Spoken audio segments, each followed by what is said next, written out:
investire in cultura,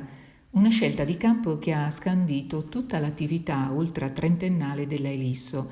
che ha fatto della curiosità e della ricerca la cifra della sua produzione, declinata in volumi d'arte, fotografia, archeologia, etnografia e cultura materiale, design, linguistica, e in esposizioni volte a promuovere e divulgare queste tematiche.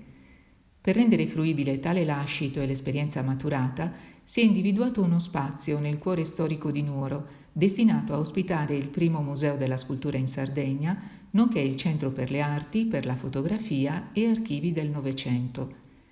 L'edificio, conosciuto come Casa Papandrea, nel quale è in corso un recupero filologico, risulta essere un raro esempio integro del gusto architettonico locale, composto da 2 corpi di fabbrica. Il più antico risale alla fine dell'Ottocento, il secondo in stile déco al 1913, e da 2 suggestivi giardini con alcune piante centenarie e antiche essenze floreali.